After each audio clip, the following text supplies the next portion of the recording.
All right, let's go. Okay, so tell me if you can see that. Okay, so let's start with this. Most professional services firms that I work with are sitting on a gold mine of unconverted revenue. There are leads that slip through your fingers, they slip through all of our fingers for various reasons, and I'm going to cover some of them today. And so the goal for today is to show you our mechanism and our overall strategy and architecture that will help you close, say, 30 to 40% more deals by mining your current database and CRM rather than thinking that generating more leads is going to solve your problem. And that's not to say that you don't need more leads, but it is a case of how do you improve conversion so that actually you're not wasting time and money on advertising, writing content, all of those sorts of things that don't actually move the dial at all. So I'd like to make this as interactive as possible. Just look, if you could just mute yourself if you're not speaking, and use the chat, and I'll ask some questions as you go along. So let's just start. Okay. Is this you? I'm sure you all have extensive experience, and I'm sure that, like all of us, you get great results for your clients. But, and this is the big but, revenue growth probably depends on you as the main rainmaker, main salesperson in the business. And here's the irony, because we're very good at consulting, it doesn't necessarily mean we're good at sales, and it's not necessarily something that we particularly always enjoy or want to do. But ultimately we're the best salesperson in the business. And because of that, revenue growth depends on us. And what happens with all consultancies, and it doesn't matter what size of consultancy, is that you go through this feast and famine cycle where you bring in the business, you get a really nice juicy contract, you spend all your time delivering this thing, and then all of a sudden it comes to an end and you go, oops, I haven't done any marketing and I haven't got a sales system and a marketing system that is going to bring in a steady stream of clients, and therefore you scramble. And as any of us who've ever done any gardening, and Barbara is the gardener of the family, you know that first you have to, till the soil, then you sow, then you water, then eventually you reap. And it is no different with bringing in business. The other thing we see is that, we have consultants. If we've got a large enough company, we have consultants, and they like consulting. Funny that. And so they don't spend any time, or they don't even think about sales, and they don't even sometimes look at opportunities that might be staring them right in the face. I had an instance with a client, and he's got about 30 consultants, and one of his consultants came and said, "Oh, the company was talking about this, and this, and we could have done this project." And I said to and he said, "What did you say?" "Oh, I don't have time to do any of this." We went, "What?" Yeah, that is the attitude that we often see with consultants. And therefore, very often, when we're doing things, deals will stall, prospects will ghost you. And, some people have hired a salesperson. I was talking to Brett about this before. I have spoken to a number of small organizations, doing, maybe $4 or $5 million a year, where they have hired a salesperson who has a base salary of $200,000, $230,000 base salary, and that's before any sort of commission. And they typically stay about 12 months to maybe 18 months, but around the 12-month mark, they start making noises about leaving because they haven't been able to bring in any business. And they make all sorts of excuses for doing so. And that is a trap that we see a lot. So if you can relate to any of that, just put a yes in the chat.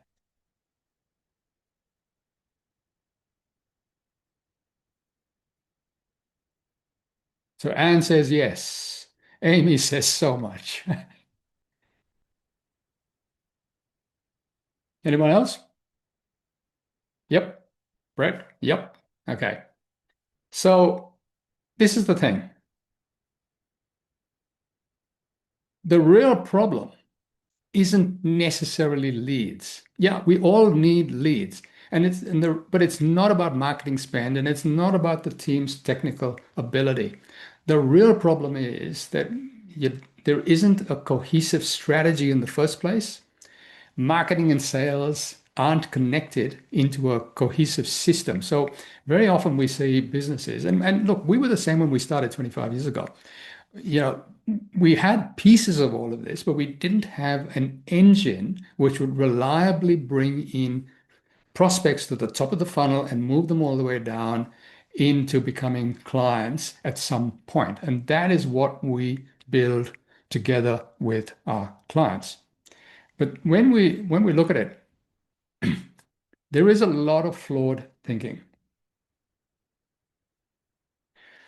Most firms we work with think they have a lead generation problem. And to a certain extent, that's true. You have to have leads, otherwise you can't actually have conversations with people who could be qualified prospects. And but without that effective conversion system, we're never actually going to convert the people who are coming into the top of the funnel. Now, here, this is an interesting statistic. I did some research recently, and I said, okay, so what is the average conversion rate from somebody initially coming into your orbit to becoming a qualified lead and then becoming a client? And believe it or not, it's around the 2.5% mark. Now, having said that, a lot of people will say, oh, my conversion rate is 30%, 40%, even 50%. And I'm not suggesting that that isn't true. What I am suggesting is that if somebody is highly qualified, they come in as a referral, they're warm, they know what you do, then yeah, I would expect that it would be 30, 40%. But if somebody doesn't know you from Adam, they're starting to do their research, that conversion rate is a very different one. And that is the one that we really want to increase to get the leverage up.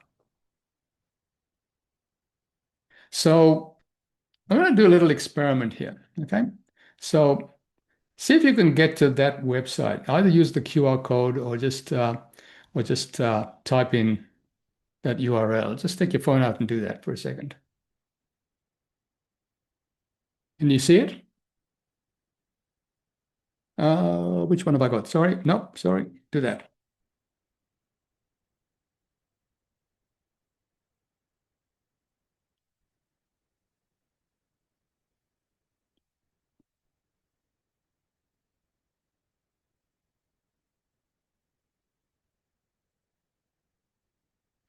Tell me when you've got to the website.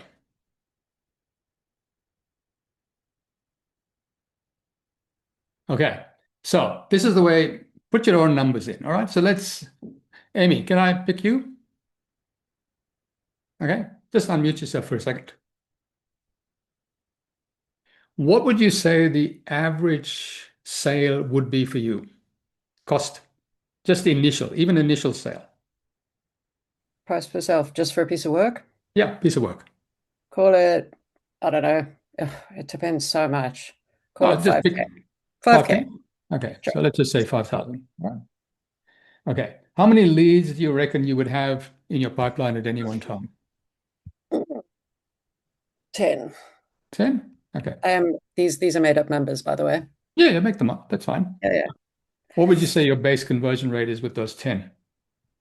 Ooh, dear lords. 10%? Hmm. Okay. How long would it take for an average lead coming into your orbit? So you meet them for the first time and they become a client. How long do you reckon in days? Hmm. Whatever 6 months is. 6 months? Okay. 180 days Yeah, approximately? let's go with Approximately. Go with it. 182 and a half. Andrew, we're looking at you here, mate. Yeah, something like that. Okay. So this would calculate your combined annual revenue just from that at Yeah, $10,000. sweet Okay. FA. All Yeah. right. Sweet FA. All right. Now, what happens if we increase the number of leads to 100? Hmm. What More exciting. happens if we increase the base conversion rate from 10 to 20? Significant. Now, what Absolutely. happens if you decrease the time to close because your sales process and your marketing process is more efficient? And that, Rashid, sorry, it's not 120%, it's 20%. oops, Oh, sorry, yeah. Although 20%. 120 would I be thought good, that was a right? bit, I thought the number had gone a bit high.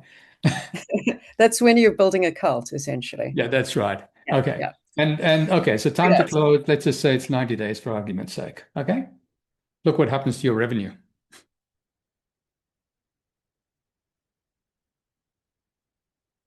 So it's just interesting just to see what happens if you could increase the number of leads, increase the base conversion rate. But even more important, if you look, that's the price per initial sale. But let's just say most people don't calculate the lifetime value. If that was the first sale, but the lifetime value was maybe 15,000, so they keep coming back and you sell more stuff to them, look what happens.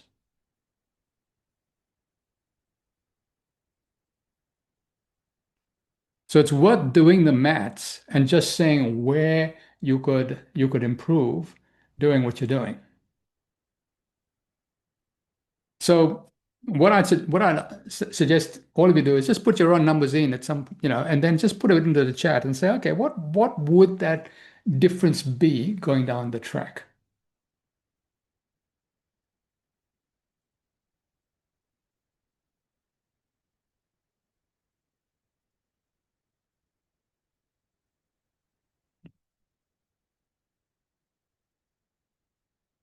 Anybody want to put a number in?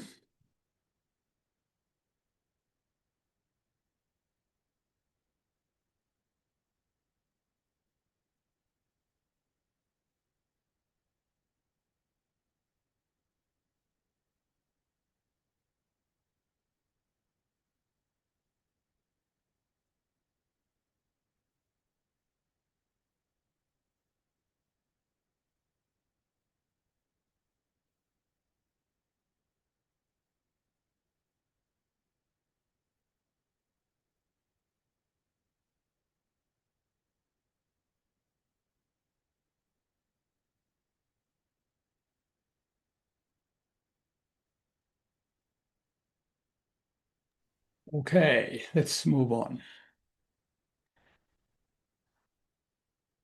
All right, so I'm going to ask another question. On a scale of 1 to 10, are you attracting all the clients that you actually want? So that's question number one. And question number two is, how certain are you that you're going to meet your financial goals in the next 12 months?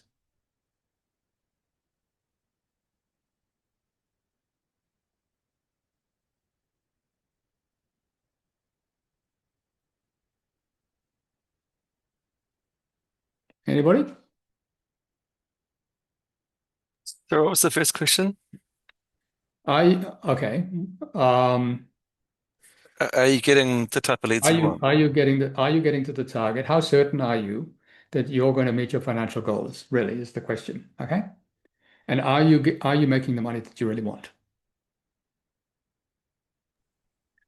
I'm only 50% certain that we'll reach our targets in this next financial year just starting, just given that the market in New Zealand's a bit soft at the moment.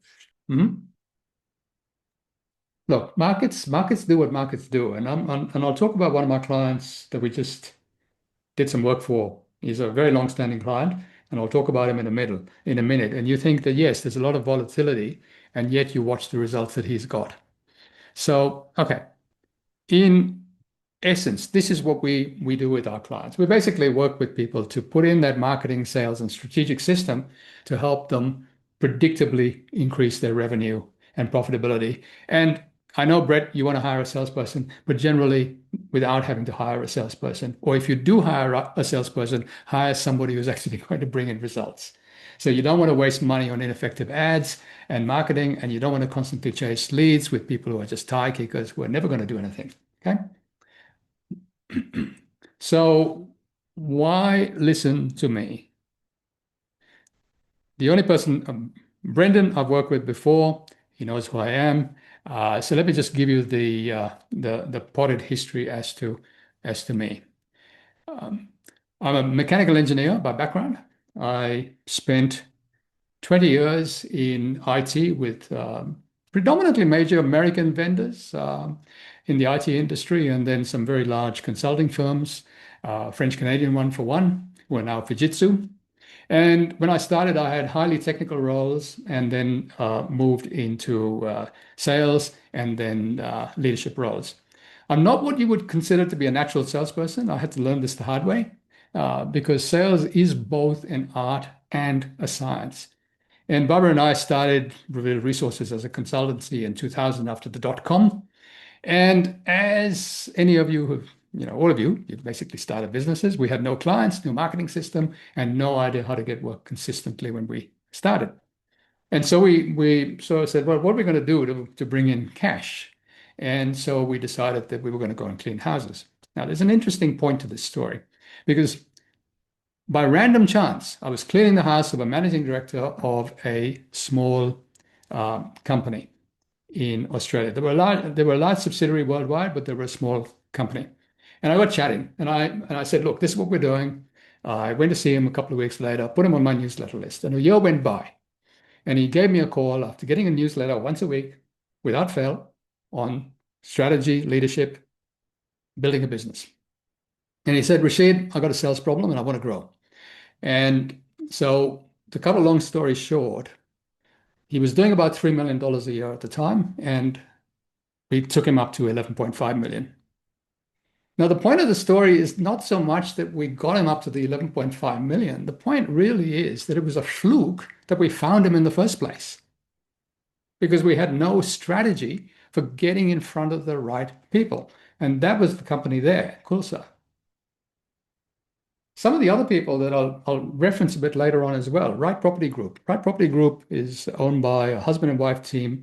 They are one of Australia's leading property wealth strategists. So they help people buy property as a means to creating wealth. So in effect, a buyer's agent who normally works with someone to just buy a house to live in, they actually have a whole strategy where they help you buy property over a number of years to build wealth. And we've been working with them on and off for well over 20 years. Quantum Financial became one of Australia's leading independent financial advisors. We worked with them for, I think, about 12 years as well. Pixel Perfect is an interesting... Rashid, yeah. If you're trying to point us to the logos, it hasn't worked. Sorry. I have this on the other screen, so I'm not actually looking at it. Okay.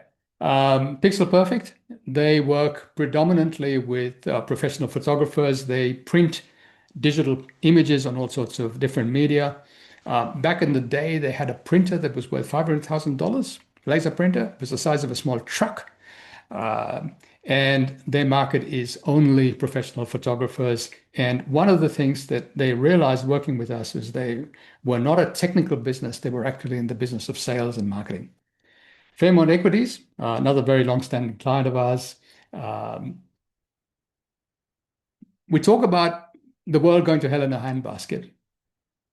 Michael, the owner of Fairmont Equities, has just last couple of weeks ago brought in 5 new clients. Each of those clients is investing at least $500,000 in a volatile market. And one of the ways that Michael has brought these people in, and it's something that I'm going to talk about more, is his positioning in the market. And some of the work we did to get case studies and testimonials from people that, results he'd got just in the last 4 or 5 months, which then helped other people make the decision to work with him. Kempe is an interesting outlier because most of our work is done with professional services firms. And Kempe is actually a Finnish multinational who builds welding equipment. And we work with Kempe and help them become the second most profitable subsidiary after Germany, and also had the most profitable month in the history of the 10 years of the company being Australia after work we did with them in a major trade show. So be that as it may, my goal for today basically is, look, we've only got a limited time, and I'm going to give you as much detail as possible as how we can work with clients.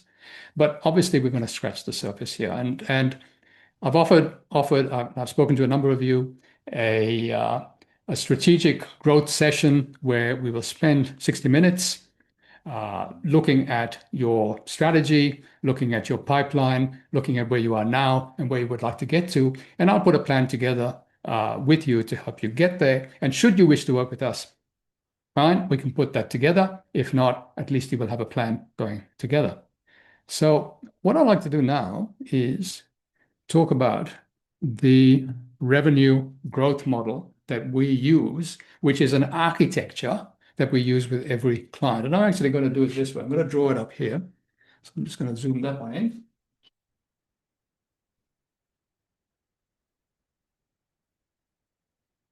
So tell me if you can see that. Yep. All right. So at the base of everything that we do is strategy. And the reason we do strategy first is because so many people get stuck with tactics. They don't actually have a strategic view. It's like building a house without plans. You wouldn't try and put the roof on before you actually put the slab or some sort of foundation down. And strategy is the thing that helps you build on rock rather than sand. And once you've got your strategy clear, and I'll go through some of the components of strategy in a minute, you need to look at your marketing system. And your marketing system has one job, and one job only, really one job, and that is your positioning. And by positioning, I mean, how do you stand out as the preeminent supplier, a credible supplier in your particular space? Because the more credible you are, the more likely it is that somebody will find you and say, you're the expert that I'm looking for. And the better you get at marketing and positioning, the easier it is to make a sale, because people already come in and they're already predisposed to doing business with you. So we have a document that I wrote years ago that still produces, and it's 12 strategies to how to generate more business, how to attract all the businesses you want. And what would happen is people would turn up when we were still physically able to do this before COVID. People would actually turn up. They had printed 55 pages of this thing out, and they had highlighted stuff.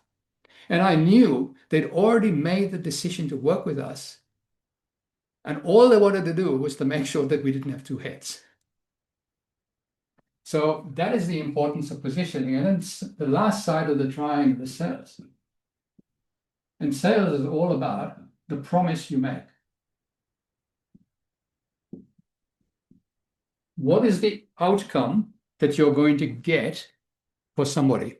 Now, one thing I will point out, with positioning, the specialist always makes more money than the generalist. If anybody has ever had any sort of knee surgery or whatever that's topical these days, hip surgery, certainly in my age group, the specialist makes the money. The generalist GP doesn't.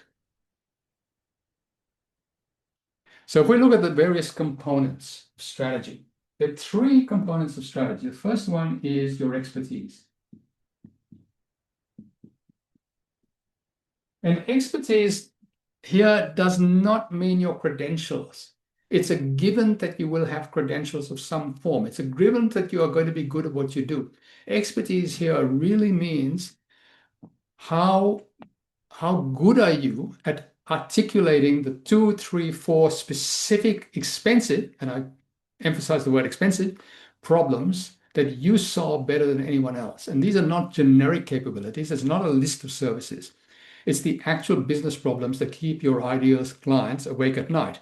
And the key here is to narrow it down, because I know we can all do a lot of things for a lot of people, but when you try and do a lot of things and you articulate a lot of things, what happens is people get confused. So you want to get to the place where somebody says, Amy, you've got the expertise, you understand me really well, and therefore I want to work with you, rather than some generalist. So if you take Pixel, I'll go back here. If you take Pixel over here, they specialized in one particular area, which was color management for professional photographers. Their whole shtick was what the photographer captures in the camera needs to come out on the print exactly. And that is a whole color management science. If we look at the right property group, they only deal with people who want to buy property to grow wealth.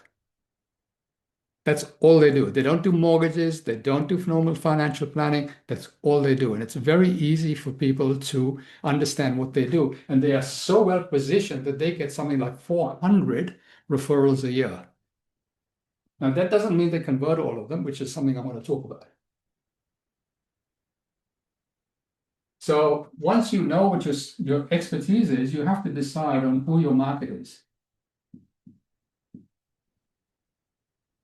And the market, the narrower you can make your market as an industry niche, the easier it is going to be able to target them and have them understand that that you understand the problems that they've got.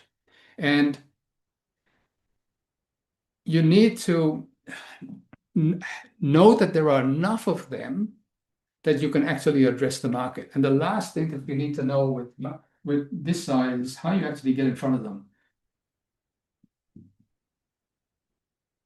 How do you actually get traffic? How do you actually figure out where they are? Because there's no point in saying that I want all of these particular types of people, but I have no idea where they are. I have no idea where to get my message across into their hands. I have no idea how they're ever going to find me. So if your market is professionals, they're likely to be on LinkedIn. If they're consumers, they may well be on LinkedIn, but they're more likely to be on Instagram or Facebook or even TikTok these days. You really need to understand where your particular market is. And once you have these three things done, you then have the ability to connect with them. And if you connect with them, your whole goal is to build a database of what I'd call perfect future clients. Okay? So that's what you want to create, because the database is the thing that allows you to talk to them on an ongoing basis, to cultivate them, to help them move down the funnel.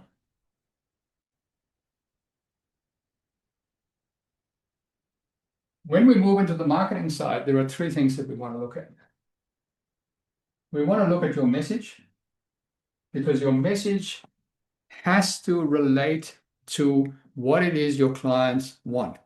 So it's interesting. I'm working with a client right now. They do environmental weather stations as part of what they do, and they're very expensive weather stations. We're talking $30,000-$40,000 per weather station, plus another $10,000 to $20,000 in ongoing fees every year to run the system. And their clients are feedlots, their feedlots, their agriculture, cropping, environment, and mining. And when we interviewed a number of their clients and said, okay, why do you buy? And some of it is compliance, they have to buy it. But what it really came down to was it was reducing risk. So the person doing agriculture said, look, listen, I need to know every 30 seconds what the wind direction is doing, because I don't want to drive 25 kilometers with a full tank of stock to spray and have it spray onto a neighbor's property, because that's a liability for me. When we looked at their website and all of their marketing, they are a technical company. They had absolutely nothing about the risk management. They had nothing about why someone would actually buy this. The whole thing was about technical stuff. And nobody buys technical stuff. They buy an outcome. So it's really important that you get your message dialed into what your clients would consider to be their particular problems. And once you've got the message dialed in, then you need to have a mechanism to attract them. And the attraction is, do you have some form of lead magnet? Do you have something that is going to get them to raise their hands? Can you give away something that educates them in some form? And then the final piece here is you have to continue to educate them. Because today, think about how you buy anything. The chances are that you either see an ad somewhere, or you ask somebody, or you think I need something, and then you go and do some research. And then you go and look at reviews. Then you look at case studies. You might ask somebody else what their opinion might be. And especially when we're dealing with larger organizations, large sales, people will be 60, 70, 80% down the decision funnel by doing a whole bunch of research on you, by looking at your content, by looking at what you put out, before they even reach out and contact you. And so it's the stuff that you educate them with, which is going to make a huge difference going forward. And once you've educated them and you get them on your list, and the whole point is to get them on your list, you can start to cultivate the relationship.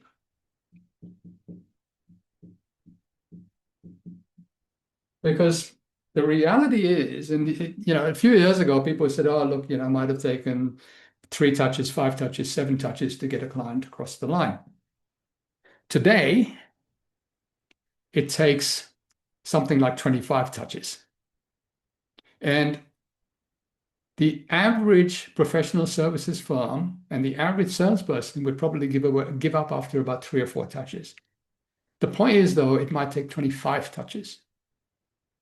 And there's a thing called time on brand. And what Google did a study of this, and even though this is a few years ago, those numbers would have only have increased. They said the time on brand, that means the time people spend consuming your content in some form, is something like 9 hours before they make a decision.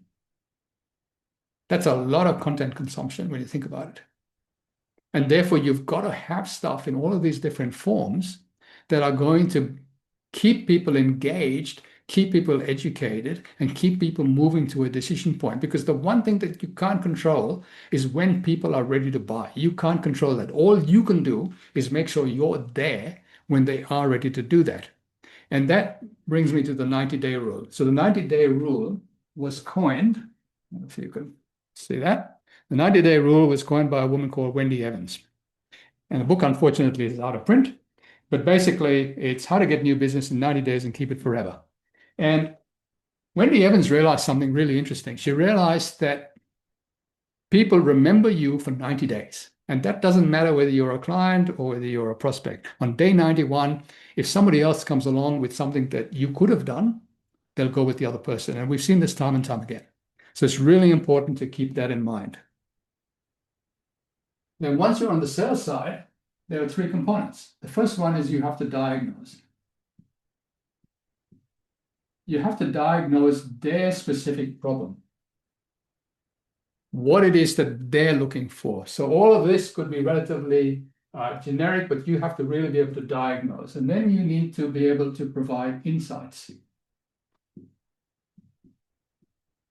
And insights means I've worked with company A, B, C, and D in your area.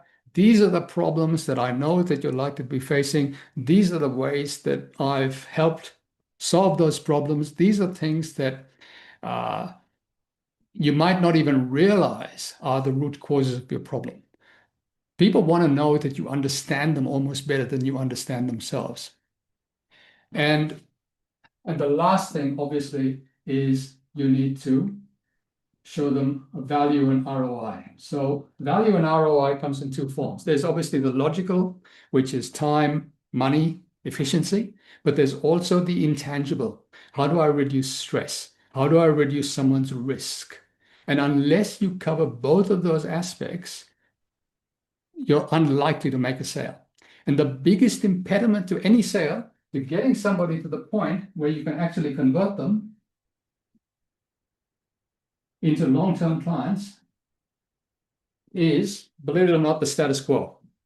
Because the status quo is the thing that stops most people. If the pain is not big enough, if it's easy to just keep going the way we're going, I'm never going to change. Why would I change? So when we work with clients, we say you've got to have all of these things dialed in, because it's a continuous circle as it goes around. You've got to keep looking at your strategy. You've got to keep looking at what your marketing and positioning is doing. You've got to keep looking at the sales promise.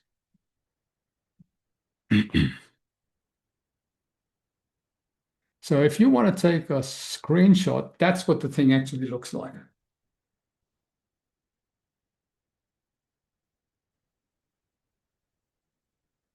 Just easier. Can you make it a bit bigger, because we can't see everything? It cuts off at the bottom where we can't see what the strategy bit. Yeah. Back? Yeah, that's better. Oops, sorry, go back. Yep. Does that work? Yep.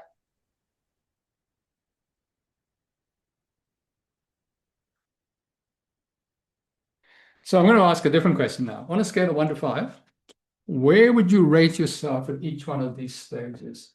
So 3 sets of numbers, okay? 1 to 5 on strategy, 1 to 5 on your marketing, which is really your positioning, and 1 to 5 on how well you convert clients.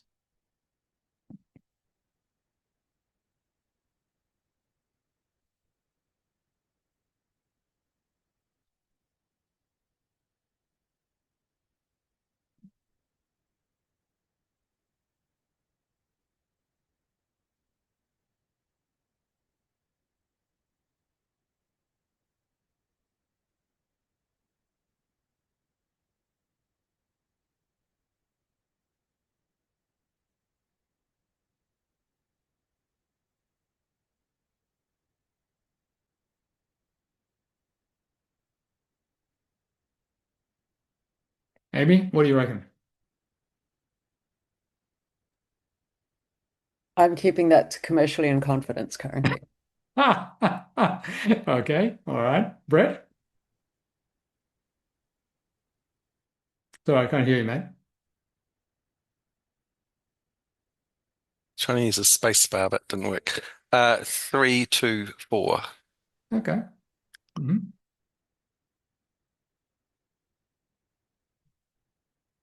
Anyone else?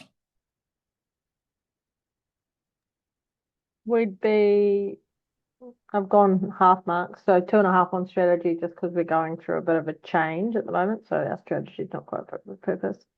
3 for marketing and 4 for sales. Okay, We're probably our strongest is converting. Okay, good. Andrew? I'd say something pretty similar to 2, 3, 4. Okay. Brendan?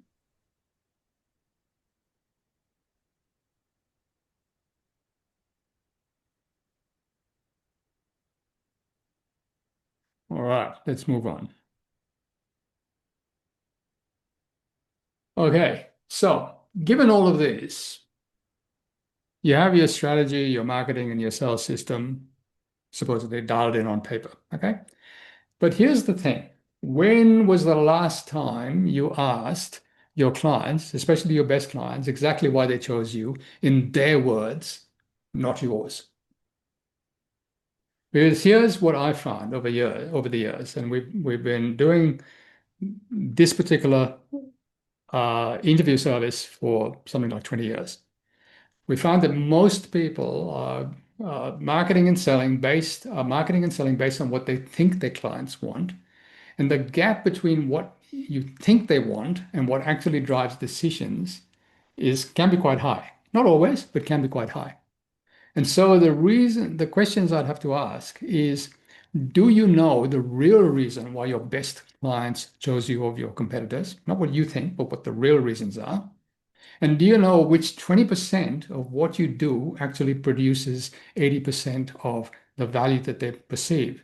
And by the same token, the 20% that you do that they really possibly couldn't care less about, but you think it's important, and therefore you waste a lot of time and money and effort doing it.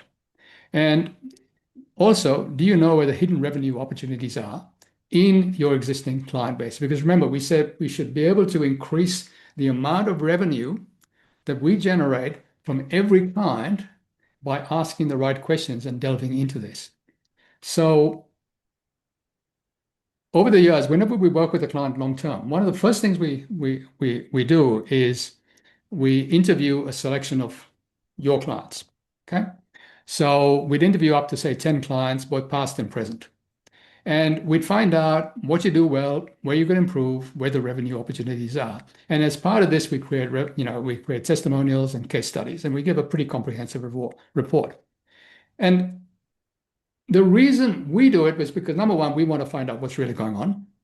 And number two is people will tell the truth far more to an uninvolved third party than they will to you. It's just normal. It's human nature. We don't want to offend somebody. We want to hedge our bets, etc. So what happens is we take that material and we feed it into the strategy. Now, here's the interesting thing. So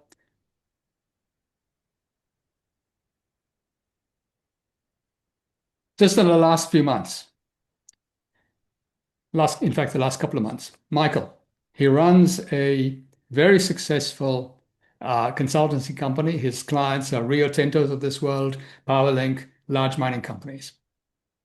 And when we interviewed some of these very senior people in Rio Tinto and other companies, and they said, look, Michael is being pigeonholed. He's working at this particular level, and he really should be working at this particular level. And interestingly enough, one particular client, he lost a big deal because one particular client didn't realize that he even did something that was part of his core business, but the client simply didn't know. And because of this, Michael is now re-looking at his strategy, re-looking at the way he does sales and elevating the way he works with clients. But he would never have known this unless we'd actually made the phone calls, asked the questions, and had those conversations. Cameron Fairburn is another interesting one because he runs a cybersecurity company up in Queensland. Very successful, but he said, look, I'm worried that my clients think that I'm going to be the bottleneck. If I'm not around anymore, are they going to get the service that they think that they need? And as he points out, he already knew what his clients, he thought he knew what his clients valued, but we basically consolidated that. And the other thing is, he said, look, even though I have very good relationship with my clients, and I talk to them on a regular basis, you still get stuff out of them that they wouldn't necessarily have given you before. When we go back to here with Fairmont Equities, when I interviewed a number of these clients, it was those case studies in part that helped position him so that he got those 5 extra clients in the last couple of weeks. Even though times are really volatile, people think that, oh, look, I don't know what the stock market is going to do, et cetera, et cetera, et cetera. Because of his positioning, because he's constantly on people like Peter Switzer, and he's on other YouTube, and he's on Facebook, and he's on LinkedIn, people know who he is, and he's positioned himself extremely well. And the case studies simply help people tip over the line. When I look at some of the other people that we've done client case studies for, a couple of interesting examples come out. One is an engineer, very specialized engineer. He works with, he's got a PhD in airflow and water flow. He works with the Department of Defense, etc. But one of his main areas of business is actually working with other consultancies who then work with builders and large projects, building large construction companies.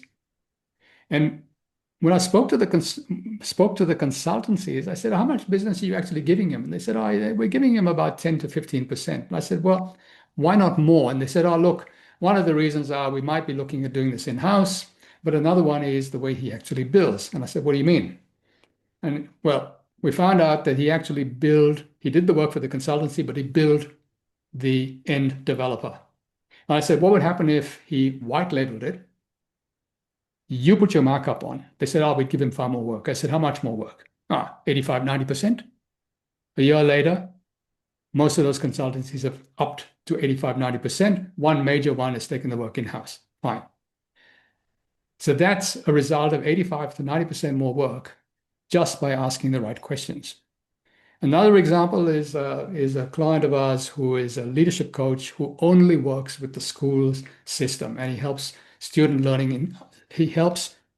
learning outcomes improve working with the leadership team. When I interviewed, as part of a broader section of work, I interviewed a number of these principals, and I said, okay, you happy with the results? And they all said yes. But we can't get all the results we want in 1 year, which the program ran for. I said, how long would you want the program to run for? And they said, 3 years would be good. I said, are you willing to pay for that? They said, yes. So we took a 1-year program worth $23,000 at the time to $75,000 just by asking the question.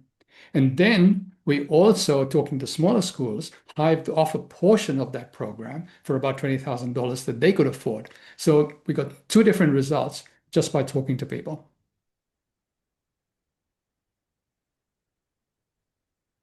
So that is an offer that is a service that we actually do offer our clients as a standalone. It gives us the opportunity to get to know you, you get to know us, and then from that, we can put a strategy together, working together. So here's the thing. We want to generate 30 to 40% more sales from your existing database. Now, there are 4 types of prospects and clients, frankly. The easiest person to resell to, would you like fries with that, are obviously your existing clients. And this is where people, I think, drop the ball. And we're all guilty of this. We get busy. We don't talk to our existing clients except when we need to. They don't necessarily know all the things that we could do for them. Aka Michael with synergistics. And we've seen this time and time again, where somebody has not kept in contact, somebody else has come in and taken business away that you could well have done. The next easiest cohort, obviously your past clients. For whatever reason, they're no longer working with you. We've had clients come back to us over the years. Right Group would be a classic example of this. Over the years, they have come back to us time and time again because they know us, they like us, they trust that we can deliver. The next cohort would obviously be warm leads, where you have gone and you have cultivated them up here. So they're the people that you've cultivated and you've kept them warm. So when the time is right, guess what? They pick up the phone. If I look at Kempi is a really interesting example of this, because Kempi was on our newsletter list for 2 years. One day, just before Christmas, I got a phone call from them saying, from the managing director saying, Rashid, I have to apologize. And I said, what do you need to apologize for? And he said, I've been on your newsletter for 2 years and I've never done anything. And I saw this particular one and I need help with my sales team. 2 years. I've had another client that came to a function that we ran 11 years before that. Still get the marketing, still got the stuff that we sent out, and then became a client. So the whole point is, you do not know when somebody is going to be ready to buy. Your job is to be there when they are. So let's talk about very quickly about the leaky bucket syndrome, because this is what happens. People come into your funnel, they leak all over the place because you haven't kept in touch with them. And that is where most people throw away money, because you've spent the time, you've spent the money. Why don't you actually cultivate them so that when they're ready to buy, they will? And remember, fortune is in the follow-up. 20, 25 contacts to success, if not more. So let's just recap all of this. So in the beginning, we started with one big question. Are you sitting on unconverted revenue? And now you probably deep down know the answer to that. And if the average conversion rate from a cold prospect to a paying client is somewhere around the 2.5%, that means 97% out of every 100 people who come into orbit is buying either from someone else or waiting for someone to follow up or doing nothing. Okay? So when we look at the strategic triangle, it basically connects the 3 things, the strategy, the marketing, and the sales, into a cohesive system so that everything is not built on sand. Your marketing is your positioning, because the specialist always makes more money than the generalist. And when you're known for solving a specific problem, price resistance very often drops and the right people come into you pre-sold. And then the sales part is a structured process. You've got to diagnose the real problem. You've got to understand what every stakeholder wants, and always realize that everybody wants different things, and you've got to understand both the emotional as well as the logical. And then you've got to demonstrate the financial and emotional return, and then convert without apology. And the fortune is always already in your database. Your existing clients are 5 to 15 times easier to sell to than a cold prospect. And yet, I know that most people will spend 80% of their effort on cold outreach and ignore the gold mine sitting right there.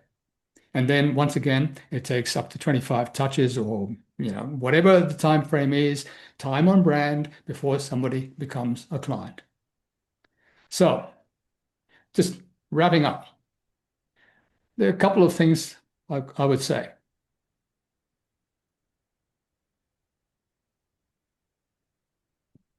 You can do it yourself. You can take everything that I've talked about, the frameworks that I've given you, and you can do it yourself and you can navigate. Or you could accelerate and I'm putting out an offer that you could work with me. Have the 60-minute session.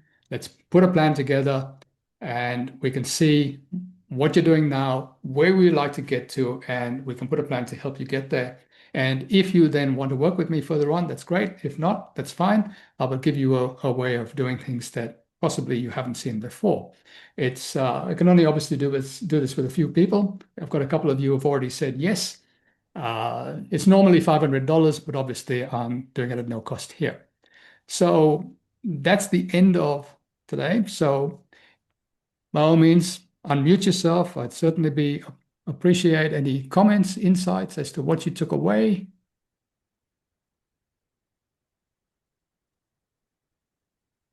I enjoyed it. Thank you. It very much meshes with other things I've heard sort of on the subject, which is good because that's a triangulation, right? So thank you for sharing. Very cool. That's great. Thank you. Thanks, Rashid. That was really interesting and a nice way to kind of pull things together with the 3 different areas you talked through. So I appreciate it. Thank you. I'll be speaking to you tomorrow, I believe. Yeah. Okay. Brett? Yeah, thank you. Yeah, interesting stuff. Couple of things we haven't looked at it from those angles before. So a few insights there. Such as? Going off and interviewing the clients as a third party to find out why they've chosen to work with us. We haven't done that, thought to do that before. We haven't done that before. And some of the strategy stuff, some of the pillars of the strategy at the bottom of the triangle, is things I think we need to do some work on. Okay. Yeah. We're a bit different. We have a much higher close rate. So if like when a client comes to us to meet with us to talk about a project, they're only talking to two or three others. We've already got a 25% chance of winning it, but we typically close 70% of all incoming leads. So we're probably a bit higher than close rate than some other businesses who are, talking to hundreds of people. Well, that's the key. As I mentioned, if they come to you, they're already predisposed. Okay. Yes, yeah. And the Ready to point go. is, how do you get them to come to you, and how do you make sure that they Yes. are predisposed? That's right. Yeah. Cool. Thanks. Look, I'm happy to have a chat with you about the sales thing as well. And I'll send you some stuff that I think you'll find interesting because I've got some real. Yeah, there was a document you emailed me last week, which I haven't read all the way through yet, but that did look good. Yeah. Yeah, that was the Gatehouse document. Yeah. Yeah. Yeah, have a look at that, and I'll give you a yell. All right, Andrew, anything? As someone who has also done third-party independent research, I will just agree that you'd be amazed what someone will tell you, knowing that it will still get back to the person, but they won't tell the person, but they'll tell you. Yeah, it's amazing when you actually sit in that position that you would know, and you think, what are they going to tell me? Like, why would they? And then they just do, and they're so keen, and they actually want to see you succeed usually. Yeah, and the fascinating thing is, people say, but my clients are very private and they won't talk to you and they won't speak for more than 5 minutes. I can tell you, the more that's true. None of that's true. No, you'll have to end the call. You'll have to end the call. Yeah. The average time is something like 40 to 45 minutes, and the more senior they are, the more they want to talk. Yeah, because almost no one ever asks them about what it is they want. Everyone turns up to tell them what they've got and what they're going to sell you and how it looks and all that stuff. Yeah, it's crazy because it's so hard. Like, you're the only person I've ever known who does this professionally in this way. Yeah. Well, all right. Well, thank you, everybody. I really appreciate you being here and contributing. And no doubt we will speak down the track. Have a good rest of the afternoon, evening, whatever it is. Thank you. Thanks, everybody. See you later. Ka kite ano, as we say here. Indeed.